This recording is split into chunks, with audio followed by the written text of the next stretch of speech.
ಮಾಡ್ಕೊಳ್ಳಿಕ್ಕೆ ಪ್ರಚೋದನೆ ಆಗ್ತಿದೆಯಂತೆ. ನೇಪಾಳದಲ್ಲಿ ಬಳಕೆ ಆಗಿದ್ದು, ಇಂಡೋನೇಷಿಯಾದಲ್ಲಿ ಬಳಕೆ ಆಗಿದ್ದು, ಚೈನಾ ಬ್ಯಾನ್ ಮಾಡಿರುವ ಆಪ್ ಯಾರು ಬಳಕೆ ಮಾಡ್ಕೊಳ್ಳಿಕ್ ಪ್ರಚೋದನೆ ಕೊಡ್ತಿದ್ದಾರೆ? ಅದರ ಹಿಂದಿನ ಉದ್ದೇಶ ಏನು? ರೆಸ್ಪಾನ್ಸಿಬಿಲಿಟಿ ಯಾರ್ದು ಕ್ರಾಸ್ ಚೆಕ್ ಮಾಡೋದು? ಕೇಂದ್ರ ಸರ್ಕಾರದು. ಕೇವಲ ಇಷ್ಟು ಮಾತ್ರ ಅಲ್ಲ ಸರ್, ಸಿಮಿ ಸಂಘಟನೆಯಂತಹ ಸಂಘಟನೆಯಿಂದ ಬಂದವರು ಸ್ಟೇಜ್ ಶೇರ್ ಮಾಡ್ತಾ ಇದ್ದಾರೆ. ಇದನ್ನ ಯಾರು ಕಂಡುಹಿಡಬೇಕಾಗಿರೋದು? ಕೇಂದ್ರ ಸರ್ಕಾರದವರು. ಕೇವಲ ಸೋಷಿಯಲ್ ಮೀಡಿಯಾದಲ್ಲಿ ಪೋಸ್ಟ್ ಮಾಡೋದಷ್ಟೇನಾ ಬಿಜೆಪಿ ಪಕ್ಷದ್ದು ಅಥವಾ ಕೇಂದ್ರ ಸರ್ಕಾರದ ಕರ್ತವ್ಯ? ಇದಕ್ಕೆಲ್ಲ ಯಾರು ಉತ್ತರ ಕೊಡ್ತಾರೆ?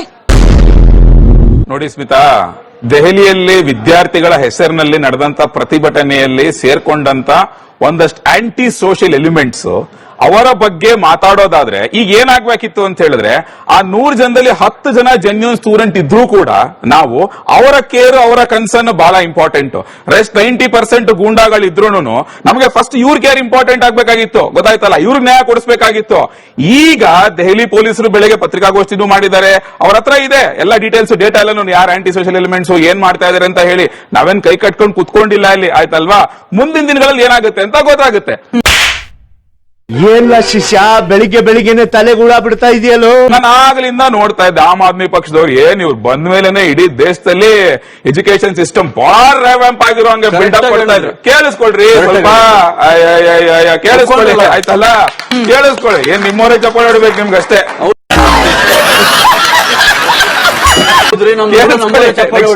ಆಯ್ತಲ್ಲ, ಇದೇ ಅರವಿಂದ್ ಕೇಜ್ರಿವಾಲ್ 2012ರಲ್ಲಿ AIIMS medical entrance exam test paper leak ಆದಾಗ ಬಾಯಿಗೆ ಪ್ಲಾಸ್ಟರ್, ಮಾತಾಡ್ಲಿಲ್ಲ. 2013ರಲ್ಲಿ ಇನ್ನೊಂದ್ಸಲಿ ಪೇಪರ್ ಲೀಕ್ ಆಯ್ತು, ಅವತ್ತು ಏಮ್ಸ್, ಅವತ್ತು ಬಾಯಿ ಪ್ಲಾಸ್ಟರ್, ಅವತ್ ಮಾತಾಡ್ಲಿಲ್ಲ. ಅಷ್ಟೇ ಯಾಕೆ, ಇಂಜಿನಿಯರಿಂಗ್ ಎಕ್ಸಾಮ್ AEE 2011 ಅಲ್ಲಿ ಅವತ್ ಪೇಪರ್ ಲೀಕ್ ಆಯ್ತು, ಅವತ್ತು ಸೈಲೆಂಟ್, ಬಾಯಲ್ಲೇನು ಇಲ್ವೇ ಇಲ್ಲ. 2012 ಅಲ್ಲಿ ಅಣ್ಣಾ ಯೂನಿವರ್ಸಿಟಿ ಎಕ್ಸಾಮಿನೇಷನ್ ಪೇಪರ್ ಲೀಕ್, ಅವತ್ತು Kejriwal silent. 2012 Jammu Kashmir common medical entrance test, ಅವತ್ತು Kejriwal silent. 2012 TNPSC group examination, ಅವತ್ತು ಸೈಲೆಂಟ್.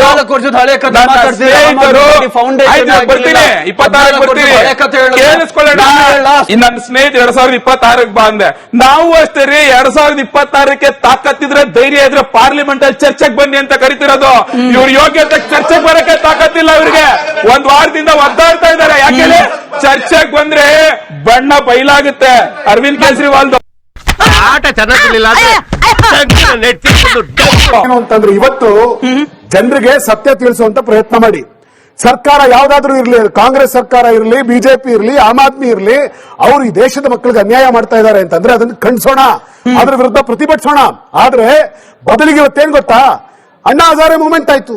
ಅಣ್ಣಾ ಹಜಾರೆ ಮೂವ್ಮೆಂಟ್ ಆದಾಗ ದೇಶದಲ್ಲಿ ಭ್ರಷ್ಟಾಚಾರದ ದೊಡ್ಡ ಮೋಹಲನ್ನ ಎಬ್ಬಿಸಿ ವಿರೋಧ ಪಕ್ಷಗಳು ಪ್ರತಿಭಟನೆ ಮಾಡಿದ್ವು. ಅವತ್ತು ಯಾವ ರೀತಿ ನಡ್ಕೊಳ್ತು ಸರ್ಕಾರ? ಪ್ರತಿಭಟನೆ ಮಾಡ್ತಿರೋರ್ನ ಆಂಟಿ ನ್ಯಾಷನಲ್ಸ್ ಅಂತ ಕರೀತಾ? ಕಾಂಗ್ರೆಸ್ ಸರ್ಕಾರ ಪ್ರತಿಭಟನೆ ಮಾಡ್ತಿದ್ದವ್ರನ್ನ ಚೈನಾ ಏಜೆಂಟ್ಸ್ ಅಂತ ಕರೀತಾ? ಕಾಂಗ್ರೆಸ್ ಸರ್ಕಾರ ಪ್ರತಿಭಟನೆ ಮಾಡ್ತಿದ್ದವ್ರನ್ನ CIA ಏಜೆಂಟ್ಸ್ ಅಂತ ಕರೀತಾ? ಪ್ರತಿಭಟನೆ ಮಾಡೋದು ಅವ್ರ ಹಕ್ಕು. ಆ ಪ್ರತಿಭಟನೆ ಮಾಡ್ತಿರೋರ್ನ ಗೌರವಿಸಿದ್ರು. ಮೋಸ್ಟ್ ಬುರುಡೆ ಅಂದ್ರೆ ಅದೇನೆ. ಆದ್ರೆ ಇವತ್ತು ದೆಹಲಿ ಒಳಗಡೆ ಏನಾಗ್ತಾ ಇದೆ ಅಂತಂದ್ರೆ, ಪ್ರತಿಭಟನೆ ಮಾಡಕ್ ಹೋದಂತ ವಿದ್ಯಾರ್ಥಿಗಳನ್ನ ಇಷ್ಟು ದಿವಸ ದೇಶಭಕ್ತರು ಯಾರು ಅಂತ ಸರ್ಟಿಫಿಕೇಟ್ ಕೊಡ್ತಾ ಇದ್ರು ಬಿಜೆಪಿ ಅವರು. ಈಗ ಸ್ಟೂಡೆಂಟ್ ಯಾರಲ್ಲ ಅಂತ ಪಾಪ ಸರ್ಟಿಫಿಕೇಟ್ ನ ಬಿಜೆಪಿ ಅವರೇ ಅರಿತಾ ಇದ್ದಾರೆ. ಇಷ್ಟು ದಿವಸ ಅವರು ಏನೆಲ್ಲ ಸುಳ್ಳುಗಳನ್ನು ಹೇಳ್ಕೊಂಡ್ ಬಂದಿದ್ರು, ಆ ಸುಳ್ಳುಗಳನ್ನ ವಿದ್ಯಾರ್ಥಿಗಳು ಎಕ್ಸ್ಪೋಸ್ ಮಾಡೋಕೆ ಶುರು ಮಾಡಿದ ತಕ್ಷಣ ಇದೇ ಸೋನಂ ವಾಂಗ್ಚುಕ್ ಅವರನ್ನ ಇವರು ಚೈನಾ ಏಜೆಂಟ್ ಅಂದ್ರು. ನಿನ್ನೆ ಅವರು ಕಾಲಿಡ್ಕೊಂಡಿದ್ದಾರೆ, ಹೋಗ್ಬಿಟ್ಟು ಅವ್ರಿಗೆ ಪಾಪ ಉಪವಾಸ ಕೈ ಬಿಡಿ ಅಂತ ಬೇಡ್ಕೊಂಡಿದ್ದಾರೆ. ಇಷ್ಟು ದಿವಸ ಇವರೆಲ್ಲರೂ ಚೈನಾ ಏಜೆಂಟ್ ಆಗಿದ್ರೆ, CIA ಏಜೆಂಟ್ ಆಗಿದ್ರೆ, ಪಾಕಿಸ್ತಾನಿಗಳಾಗಿದ್ರೆ, ಇವರೆಲ್ಲರೂ ಉಗ್ರಗಾಮಿಗಳಾಗಿದ್ರೆ, ಖಲಿಸ್ತಾನಿಗಳಾಗಿದ್ರೆ, ಯಾಕೆ ಸ್ವಾಮಿ ಅವ್ರ ಮುಂದೆ ಮಂಡಿ ಊರಿದ್ರಿ? ನೀವೇನು ಹೇಡಿಗಳ? ಯಾಕೆ ಮಂಡಿ ಊರಿದ್ರಿ ಅವ್ರ ಮುಂದೆ? ಹೌದು, ನೀನ್ ಹೇಳಿದ್ದೆಲ್ಲ ಕೇಳೋದಕ್ಕೆ ನನ್ನೇನ್ ಗುಲ್ಡು ನನ್ನ ಮಗ ಅನ್ಕೊಂಡೇನೆ. ಅವರೊಳಗಡೆ ಸತ್ಯ ಇದೆ, ಆ ಹೋರಾಟದೊಳಗಡೆ ಒಂದು ತಾಕತ್ತಿದೆ. ಈ ದೇಶದ ಯುವಕರೊಳಗಡೆ ಅಂತಸತ್ವ ಇದೆ. ಅವ್ರು ಕೇಳಿದ ಪ್ರತಿ ಪ್ರಶ್ನೆನೂ ಕೂಡ ವ್ಯಾಲಿಡ್ ಇದೆ.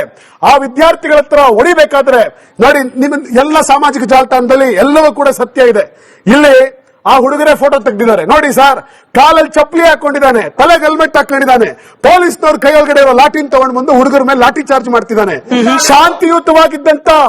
ಶಾಂತಿಯುತವಾಗಿದ್ದಂತ ಹೋರಾಟದಲ್ಲಿ ಒಂದು ದೊಂಬಿ ಎಬ್ಸೋದಕ್ಕೋಸ್ಕರ ಬಿಜೆಪಿ ಸ್ಪಾನ್ಸರ್ಡ್ ಗೂಂಡಾಗಳು ಪೊಲೀಸರ ವೇಷದಲ್ಲಿ ಅಲ್ಲಿ ಬಂದು ವಿದ್ಯಾರ್ಥಿಗಳ ಮೇಲೆ ದಾಳಿ ಮಾಡಿದ್ದಾರೆ. ಎಂತ ಅವೇಗ್ ಮಾತಾಡ್ತೀಯೋ ಬೇಕು ನನ್ನ ಮಗನೇ, ತೆಗೆದು ಮಕ್ಕದ ಮೇಲೆ ಬಿಟ್ಟೆ ಅಂದ್ರೆ ತಲೆ ಒಳ್ಳೆ ಚೆಂಡೋದಂಗ್ ಹೋಯ್ತಿರ್ಬೇಕು. ಮತ್ತು ಈ ದೇಶದ ನಿಮ್ಮ ಎಲ್ಲಾದ್ರೂ ರೆಫರೆನ್ಸ್ಗೆ ಪೊಲೀಸರು- ಬಹುಶಃ ಸ್ಕ್ರೀನ್ ಮೇಲೆ ಈ ಹೊತ್ತಿಗೆ ಹೋಗ್ತಾ ಇರತ್ತೆ. ಪ್ರತಿಭಟನೆ ವೈಲೆಂಟ್ ರೂಪವನ್ನ ಪಡೆದಿದ್ ಹೇಗೆ ಅನ್ನೋದಕ್ಕೆ ಸಿಸಿ ಕ್ಯಾಮೆರಾದ ಫೂಟೇಜ್ಗಳು ಬಿಡುಗಡೆ ಆಗಿದೆ. ಪೊಲೀಸರ ಬ್ಯಾರಿಕೇಡ್ ಗಳನ್ನ ಯಾವ ರೀತಿ ತಳ್ಳಿದ್ದಾರೆ ಅನ್ನೋದ್ರಿಂದ ಹಿಡಿದು ಬಿಟ್ಟು ಪೊಲೀಸರ ಮೇಲೆ ಪೊಲೀಸರದ್ದೇ ಲಾಠಿಯನ್ನ ಹಿಡ್ಕೊಂಡು ಯಾವ ರೀತಿಯಾಗಿ ಸೋಕಾಲ್ಡ್ ವಿದ್ಯಾರ್ಥಿಗಳಲ್ಲ ಸೋಕಾಲ್ಡ್ ವಿದ್ಯಾರ್ಥಿಗಳು ಹಲ್ಲೆ ಮಾಡಿದ್ದಾರೆ ಅನ್ನೋದನ್ನ ಕೂಡ ನಾವು ದೃಶ್ಯಗಳಲ್ಲಿ ಗಮನಿಸಿದೀವಿ. But coming back, Nikhet Raj Maurya ಅವರೇ, ನಿಮ್ಮದೇ ಹೇಳಿಕೆ ಆಧಾರದ ಮೇಲೆ ನಿಮಗೆ ಪ್ರಶ್ನೆಯನ್ನ ಕೇಳ್ತಾ ಇದ್ದೀನಿ.